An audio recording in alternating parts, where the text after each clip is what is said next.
قرآن مجید ایک ایسی کتاب جس میں اللہ انسانوں سے ہم کلام ہوتا ہے۔ اگر یہ کلام پہاڑوں پر نازل کیا جاتا تو پہاڑ ہل جاتے۔ اللہ تعالیٰ کی پہچان اللہ تعالیٰ کی نشانیوں سے ہوتی ہے۔ قرآن مجید میں کچھ ایسی ہی نشانیاں ہیں جن سے رب اور بندے کا بانڈ مضبوط ہوتا ہے، اور اسی لیے قرآن نے یہ بار بار کہا ہے کہ تم غور کرو، تم اس پہ غور و فکر کرو، تم اس پہ تدبر کرو اور سوچو، اپنی عقل کو استعمال کرو۔ یعنی کہ یہ مضمون 750 سے زیادہ دفعہ ریپیٹ ہوا ہے قرآن پاک کے اندر۔ اور پھر جب تم غور کرتے ہو تو اللہ تعالیٰ اپنی نشانیاں تمہیں دکھاتا ہے اس کھلی کائنات کے اندر، اور حتیٰ کہ تمہارے نفس کے اندر، اور تم کہہ اٹھتے ہو یہی حق ہے، اور یہ حق چھپا ہوا ہے ہمارے گھروں کے اندر موجود کتاب کے اندر۔ تو چلیے اس حق کا آج کھوج کرتے ہیں۔ شاید آپ یہ جان کر حیران ہوں گے کہ مختلف قسم کی میٹلز جو ہم یوز کرتے ہیں یہ زمین کی اپنی پیداوار نہیں بلکہ کسی اور جگہ سے زمین پر آئی ہوئی ہیں۔ جیسا کہ آئرن، سائنٹسٹ کے مطابق یہ جو آئرن ہے یہ زمین کی اپنی پیداوار نہیں بلکہ یہ کہیں کہکشاؤں میں سے زمین پہ اترا ہوا ہے، اور اسی کنسیپٹ کو ہمارا قرآن پاک آج سے 1450 سال پہلے بڑی ڈیٹیل میں گفتگو کرتا ہے۔ سورہ حدید کے اندر اللہ تعالیٰ نے یہ ارشاد فرمایا، ہم نے لوہا اتارا، اس میں 7 لڑائی کا سامان ہے اور لوگوں کے لیے فائدے ہیں، اور ایون کے واٹر جس کی وجہ سے زمین پر لائف پاسبل ہے۔ یہ پانی بھی زمین کا اپنا نہیں ہے بلکہ یہ آج سے کئی سو سال پہلے، کئی ہزاروں سال پہلے ارتھ کے اوپر کنڈینس کر کے اس کو اتارا گیا تھا، اور یہ آج ہمیں جیو کیمیکل اسٹڈیز سے پتہ چلا ہے، جبکہ اسی کنسیپٹ کو ہمارا قرآن مینشن کرتا ہے آج سے 1450 سال پہلے۔ اور ہم نے آسمان سے ایک اندازے کے ساتھ پانی اتارا، پھر اسے زمین پر ٹھہرایا، اور بے شک ہم اسے لے جانے پر بھی قادر ہیں۔ قرآن پاک بڑا ایکسپریسٹلی یہ بیان کرتا ہے کہ پانی پہلے موجود نہیں تھا، اس کو کنڈینس کیا گیا اور پھر اس کو زمین کو تحفہ دیا گیا، بخشا گیا زمین کو۔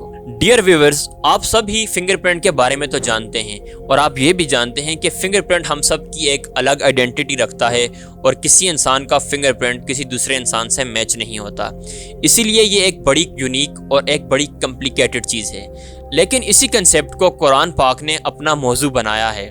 سائنسدانوں نے فنگر پرنٹ کا یہ کنسیپٹ ریسنٹلی ڈسکور کیا ہے، جبکہ قرآن پاک نے اس کو آج سے 1450 سال پہلے اپنا موضوع بنا لیا تھا۔ سورہ قیامہ کے اندر یہ بیان کیا گیا ہے، کیوں نہیں ہم اس بات پر قادر ہیں کہ اس کے انگلیوں کے پوروں تک کو ٹھیک کر دیں۔ جہاں کائنات کی ہر مخلوق اپنے خالق کا پتہ دیتی ہے، وہیں آپ یہ جان کر حیران ہو جائیں گے کہ جو فیمیل سپائڈر ہے جب یہ بچے دیتی ہے تو یہ اپنے میل پارٹنر کو مار دیتی ہے، اور پھر اس کے جب بچے بڑے ہوتے ہیں تو وہ اپنی ہی ماں کو مار دیتے ہیں، اور یہ بڑا ایک کمزور گھر ہے۔ اسی گھرانے کے ساتھ سورہ عنکبوت میں اللہ تعالیٰ نے تشبیہ دی ہے، جنہوں نے اللہ کے سوا اور مددگار بنائے، ان کی مثال مکڑی کی طرح ہے جس نے گھر بنایا، اور بے شک گھروں میں سے کمزور گھر مکڑی کا گھر ہوتا ہے۔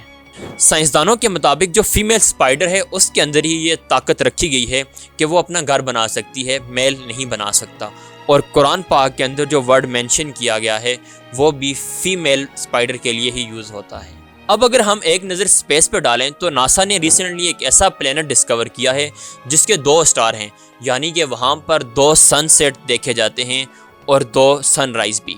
اس پلینٹ کا نام سائنسدانوں نے کیپلر 16 رکھا ہے، جو کہ 2011 کے اندر ڈسکور ہوا۔ اس پلینٹ پر 2 مشرقین اور 2 مغربین دیکھے جا سکتے ہیں۔ اسی کنسیپٹ کو اللہ تعالیٰ نے سورہ معارج کے اندر بیان کیا ہے، تو مجھے تمام مشرقوں اور تمام مغربوں کی رب کی قسم، بے شک ہم ضرور قادر ہیں۔ اس طرح کے اور بہت سارے حیران کن حقائق جو کہ سائنس نے ابھی ریسنٹلی ڈسکور کیے ہیں، یہ قرآن مجید کے اندر آج سے 1450 سال مینشن ہیں۔ ایک عرب کے صحرا کے اندر آخر کیسے ممکن ہوا؟ کون بتا سکتا ہے؟ فقط وہی بتا سکتا ہے جو رب کائنات ہے، جو اس کائنات کا خالق ہے، اور کائنات میں موجود ہر ذرہ اس بات کی گواہی دیتا ہے، کیونکہ اس وقت نہ ہی تو سائنس اتنی زیادہ ایڈوانس تھی اور نہ ہی ٹیکنالوجی۔ اگر آپ کو یہ ویڈیو انٹرسٹنگ لگی ہے تو ہوپ سو کہ آپ نے اس ویڈیو کو لائک اور چینل کو سبسکرائب ضرور کیا ہوگا۔